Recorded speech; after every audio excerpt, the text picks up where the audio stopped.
ಲಕ್ಷ್ಮಣ ಇನ್ನು ಮನೆಗೆ ಬರಲಿಲ್ಲ. ಇನ್ನು ಶ್ರೀಮಂತರ ಮನೆಗೆ ಹೋಗಿ ಸಾಲದ ಬಗ್ಗೆ ವಿಚಾರಿಸ್ಕೊಂಡು ಬರ್ತೀನಿ ಅಂತ ಹೋದ ಇವರು ಕೂಡ ಬಂದಿಲ್ಲ. ಬೀಳಿ ತುಂಬಾನೇ ಆಯ್ತು. ನಾನೇ ಬುತ್ತಿ ಕೊಟ್ಟು ಹೋಗೋಣ ಅಂತ ಬಂದೆ. ಆದ್ರೆ ಲಕ್ಷ್ಮಣ ಸುಳಿವೇ ಸಿಗ್ತಾ ಇಲ್ಲ. ಲಕ್ಷ್ಮಣ, ಲಕ್ಷ್ಮಣ ಎಲ್ಲಿದ್ಯಾ? ಬೇಗನೆ ಬಾರೋ, ನಿನಗೋಸ್ಕರ ಬುತ್ತಿ ತಂದಿದ್ದೀನಿ. ಲಕ್ಷ್ಮಣ.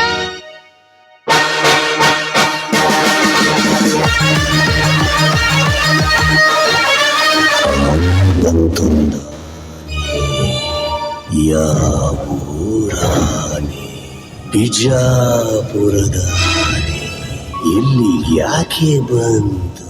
ರಾವಣನ ಕತೆ ಹೇಳಕ್ ಬಂತು.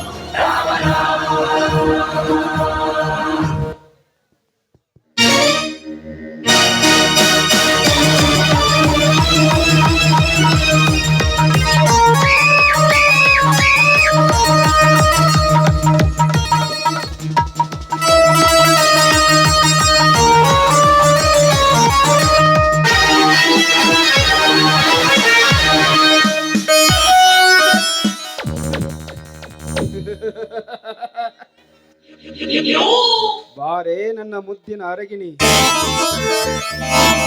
ಯಾರು ನೀನು? ಇಲ್ಲಿಗೆ ಯಾಕೆ ಬಂದೆ?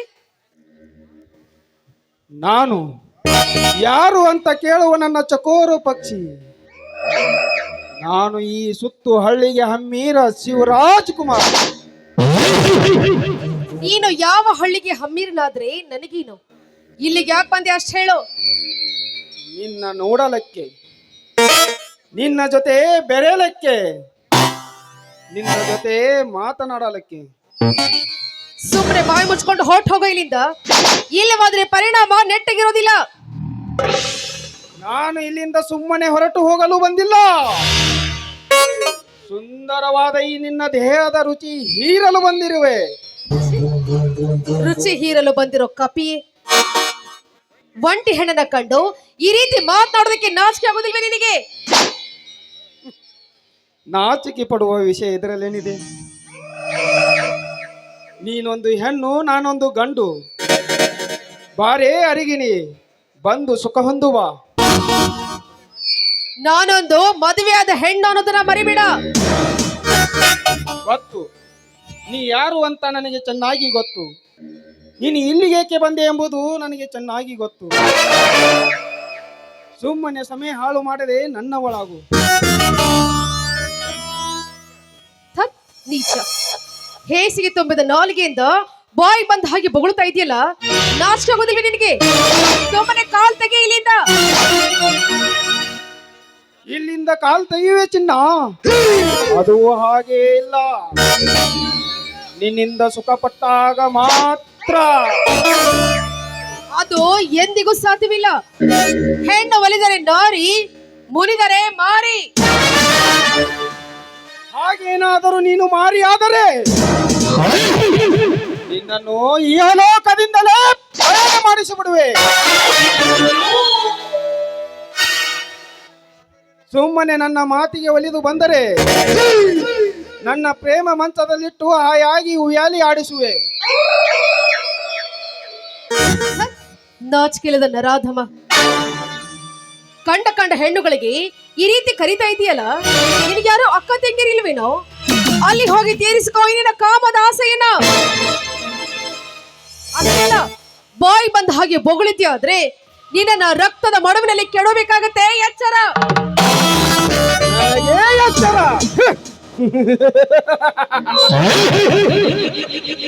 ನನಗೆ ಎಚ್ಚರ ಹೇಳುವ ನಿನ್ನೊಂದು ತುಚ್ಚು ಹೆಣ್ಣು. ನೀನೇನು ಮಾಡಬಲ್ಲೆ? ಅದೇ ಹೇಳಿದಲ್ಲ, ಒಂದು ಹೆಜ್ಜೆನ ಮುಂದಿಟ್ಟು ಬಂದತೆ ಆದ್ರೆ ನಿನ್ನನ್ನ ಕಡೆದು ಮಣ್ಣಲ್ಲೇ ಮುಚ್ಚಿ ಬಿಡ್ತೀನಿ ಅಂತ. ನಿನ್ನಂತೆ ನಾನು ಕೈಯಲ್ಲಿ ಬಳಿ ತೊಟ್ಟಿಲ್ಲ ಸೀತಾ. ಕೊನೆಯದಾಗಿ ಹೇಳ್ತಾ ಇದ್ದೇನೆ, ಸುಮ್ಮನೆ ಹಠ ಮಾಡದೆ ನನ್ನ ಒಳಗು. ಇಲ್ಲವಾದರೆ ಬಲಾತ್ಕಾರದಿಂದ ಹೊತ್ತೈದು ಸವೆಯಬೇಕಾಗಿತ್ತು. ಬಾ ನನ್ನ ಮುದ್ದಿನ ಅರಗಿಣಿ, ನಿನ್ನನ್ನು ನನ್ನ ಪ್ರೇಮ ಮಂಚದಲ್ಲಿಟ್ಟು ಉಯ್ಯಾಲೆ ಆಡಿಸುವೆ. ಪಾಪಾತ್ಮ, ಪರಸ್ತ್ರೀಯರನ್ನ ಅಕ್ಕ ತಂಗಿರು ಅಂತ ತಿಳಿಯದೆ ರಾತ್ರಿ ಕ್ರೀಡೆ ಆಡೋದಕ್ಕೆ ಕರಿತಾ ಇದೆಯಲ್ಲ, ನಾಚಿಕೆ ಆಗ್ಬೇಕು ಈ ನಿನ್ನ ಭಂಡ ಜನ್ಮಕ್ಕೆ. ನೋಡು, ಒಳ್ಳೆ ಮಾತಿಂದ ಅಲ್ಲಿಂದ ಹೋದ್ರೆ ಸರಿ, ಇಲ್ಲವಾದ್ರೆ ನನ್ನ ಕುಡುಗೋಲಿಗೆ ನಿನ್ನ ಪ್ರಾಣವನ್ನು ಆಹುತಿ ಕೊಡ್ಬೇಕಾಗತ್ತೆ. ಆಹುತಿ? ನನ್ನ ಪ್ರಾಣ ತೆಗೆಯಲು ನಿನ್ನಿಂದಲೂ ಸಾಧ್ಯವಿಲ್ಲ, ಆ ನಿಮ್ಮಪ್ಪನಿಂದಲೂ ಸಾಧ್ಯವಿಲ್ಲ. ಸಾಧ್ಯವಿಲ್ಲ ಅಂತ ಯಾಕೋ ಗಂಟ್ಲನ್ನ ಹರ್ಕೊಳ್ತಾ ಇದೀಯ? ಹೆಣ್ಣ ಮನಸ್ಸು ಮಾಡಿದ್ರೆ ಏನು ಬೇಕಾದ್ರೂ ಸಾಧಿಸಿ ತೋರಿಸ್ತಾಳೆ. ಅಷ್ಟೇ ಇಲ್ಲ, ನೀನೀಗ ಇಲ್ಲಿಂದ ಹೋಗದೆ ಇದ್ರೆ ಅಷ್ಟು ಕರೆದು ನಿನ್ನ ಮಾನವನ್ನ ನಾನೇ ಕಳೆಯಬೇಕಾಗತ್ತೆ. ನೋಡು, ನೀನು ಒಬ್ಬ ತಂದೆ ರಕ್ತಕ್ಕೆ ಹುಟ್ಟಿದ ಮಗ ಅಂತ ಅನ್ಸೋದಿಲ್ಲ. ನಿನ್ನ ವಂಶ ಪಾರಂಪರ್ಯವೇ ಈ ರೀತಿ ಬಂದಿರಬೇಕು ಅನ್ಸುತ್ತೆ. ಸೀತಾ, ನೀನು ಏನು ಬೇಕಾದರೂ ಅನ್ನು, ನೀನು ಮಾತನಾಡುವ ಮಾತು ಒಂದೊಂದು ಹೂವಿನಾಗಿ ಬಂದು ಚುಂಬಿಸಿದಂತಾಗುತ್ತದೆ. ಸೀತಾ, ಮಾತಿನಲ್ಲಿ ಸಮಯ ಕಳೆಯಬೇಡ. ಸೀತಾ, ಬರೀ 5 ನಿಮಿಷ ನನ್ನವಳಾದರೆ ಸಾಕು.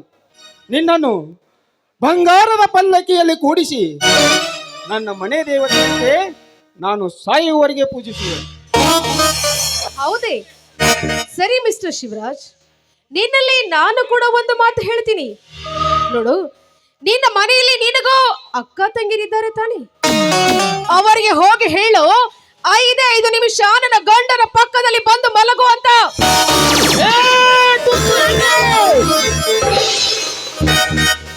ಸುಮ್ಮನೆ ನಿಂತಿದ್ದು ನನ್ನದೇ ತಪ್ಪಾಯ್ತು. ಏನಾದರೂ ಹೇಳಿ ನನ್ನನ್ನೇ ಹೆದರಿಸುವೆಯಾ? ಸುಮ್ಮನೆ ನನ್ನವಳಾಗುವೆ, ಇಲ್ಲ ನಿನ್ನ ಇಲ್ಲೇ ಸೀಳಿ ಬಿಡುವ. ಸೀಣಿ ಹಾಕೋದಕ್ಕೆ ನಾನೇನೋ ಗಿಡ ಗಂಟೆ ಅಲ್ವೋ? ವೀರರಾಣಿ ಕಿತ್ತೂರು ಚೆನ್ನಮ್ಮ, ಒನಕೆ ಓಬವ್ವ, ಬೆಳವಡಿ ಮಲ್ಲಮ್ಮ, ಝಾನ್ಸಿ ರಾಣಿ ಲಕ್ಷ್ಮೀಬಾಯಿ, ಕೆಂಪು ಮುಖದ ಬ್ರಿಟಿಷರ ಜೊತೆ ಹೋರಾಡಿ ಮಡಿದಂತ ಪುಣ್ಯದ ನಾಡಲ್ಲಿ ನಾನು ಕೂಡ ಹುಟ್ಟಿದ್ದೇನೆ. ಅಂದ ಮೇಲೆ ನಾನು ವೀರ ಹೆಣ್ಣರೊಂದನ್ನ ಮರೆತು ಮಾತನಾಡಬೇಡ. ಅದು ಆ ಕಾಲ. ನೀನೊಂದು ಹೆಣ್ಣು, ಏನು ಮಾಡಬಲ್ಲೆ? ಮೊಚ್ಚ ಬಾಯಿನ ಶ್ವಾನ. ಮಾನಕ್ಕೆ ಹೆದರದ ಹೆಣ್ಣು ಪ್ರಾಣಕ್ಕೆ ಹೆದರ್ತಾಳೆ ಅಂತ ತಿಳ್ಕೊಂಡಿದೀಯೇನೋ? ಸುಮ್ಮನೆ ಗರತಿಗೆ ಎದುರು ಮಾತಾಡದೆ ಹೊಟ್ಟು ಹೋಗಲಿಲ್ಲ. ಗರಿತಿಯೇ? ನೀನು ಹೇಳಿಕೊಳ್ಳುವ ನೀನ್ಯಾವ ಗರಿತಿ?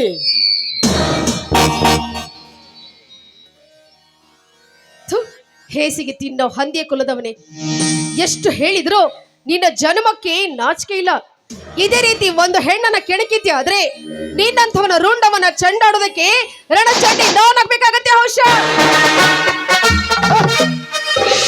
ನನ್ನ ರುಂಡ ಚಂಡಾಡಲು ನೀನು ಎಂತ ರಣಚಂಡಿ ಎಂದು ನನಗೆ ಚೆನ್ನಾಗಿ ಗೊತ್ತು.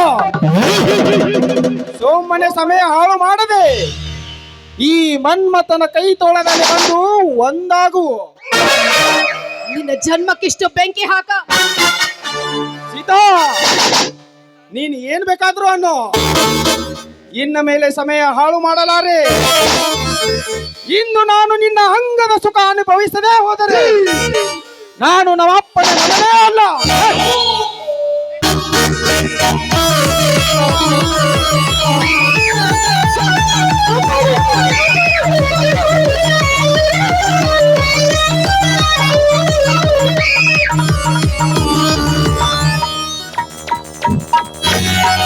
ಪಾಪಿ ನನ್ ಮಗನೇ, ಒಂದು ಪವಿತ್ರವಾದ ಹೆಣ್ಣನ್ನು ಕೆಣಕುವ ನೀನ್ಯಾವ ಗಂಡಸು? ನನ್ನ ವಿಷಯದಲ್ಲಿ ಮಾತನಾಡಲು ಮಧ್ಯೆ ಬಂದಿರುವೆಯಾ? शिवराज, शक ना कर मेरी हिम्मत पर, शक ना कर मेरी हिम्मत पर। हम जिस दिन सामना करेंगे उस दिन हस्ती मिटा देंगे।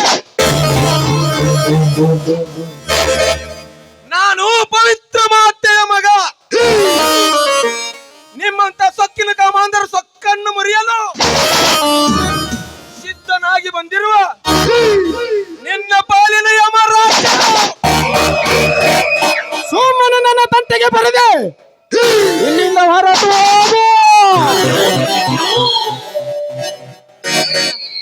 ಇಂಥವನನ್ನ ಸುಮ್ಮನೆ ಬಿಡಬಾರ್ದು. ಇವನಿಗೆ ತಕ್ಕ ಬುದ್ಧಿಯನ್ನ ಕಲಿಸಲೇಬೇಕು. ಕೊಂದು ಹಾಕ್ಬಿಡಿ ಇವನನ್ನ. ಅತ್ತಿಗೆ, ನಿಮ್ಮನ್ನು ಬಲಾತ್ಕಾರ ಮಾಡಲು ಬಂದ ಇಂಥ ಸೊಕ್ಕಿನ ಮಗನಿಗೆ ಏನು ಮಾಡಲಿ? ಇವನ ರುಂಡ ಮೊಂಡದಿಂದ ಬೇರ್ಪಡಿಸಲೇ? ಇಲ್ಲ, ಇವನನ್ನು ಸುಟ್ಟು ಹಾಕ. ಏನು ಮಾಡಲಿ ಹೇಳು ಅತ್ತಿಗೆ, ಹೇಳು. ಹೋಗ್ಲಿ ಬಿಡು ಮೈದುನ. ಇನ್ನೊಂದು ಸಲ ಯಾವ ಹೆಣ್ಣಿಗೋ ಈ ರೀತಿ ಕಾಟ ಕೊಡದಂತೆ ಬುದ್ಧಿಯನ್ನ ಕಲಿತುಕೊಳ್ಳಲಿ. ಬಿಟ್ಟು ಬಿಡಿ ಇವನನ್ನ. ಕೇಳಿದೇನೋ ನನ್ನ ಅತ್ತಿಗೆ ಆಡುವ ಮಾತನ್ನ? ನನ್ನ ಅತ್ತಿಗೆ ಕ್ಷಮದಾನ ಮಾಡು ಅಂತ ಹೇಳಿದ್ದಾಳೆ. ಅಂದ ಮೇಲೆ ನಿನಗೆ ಜೀವದಾನ ಮಾಡ್ತೀನಿ. ಹೋಗು ಮಗನ, ನಿನ್ನ ತಾಯಿಯ ಆಶೀರ್ವಾದದಿಂದ ಬದುಕಿ ಉಳಿದೆಯ. ಹೋಗು ಹೋಗು. ಹೋಗ್ತೀನಿ. ಆಮೇಲೆ ಸಿಗೋ, ನೋಡ್ಕೊಳ್ತೇನೆ ನಿನ್ನ. ಬರ್ತೀನಿ.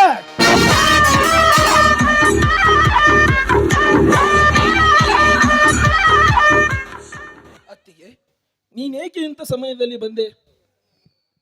ನೋಡು, ಮುಂಜಾನೆ ಊಟ ಮಾಡದೆ ನೀನು ಹಾಗೆ ಹೊಲಕ್ಕೆ ಬಂದ್ಬಿಟ್ಟೆ. ಅದಕ್ಕೆ ನಿನಗೆ ಬುತ್ತಿ ತೆಗೆದುಕೊಂಡು ಬಂದಿದ್ದೆ. ಅಷ್ಟರಲ್ಲಿ ಈ ಪಾಪಿ ಬಂದ್ಬಿಟ್ಟ. ನೋಡು, ಯಾವುದೇ ಕಾರಣಕ್ಕೂ ಈ ವಿಷಯ ನಿಮ್ಮ ಅಣ್ಣನಿಗೆ ಗೊತ್ತಾಗಬಾರ್ದು. ಇಲ್ಲ ಅತ್ತಿಗೆ, ನಿನ್ನ ಆಣೆ ಮಾಡಿ ಹೇಳ್ತೀನಿ. ಅಣ್ಣನ ಮುಂದೆ ಹೇಳುವುದಿಲ್ಲ. ಆಯ್ತೆ, ನಡೆಯಮ್ಮ ಮನೆಗೆ.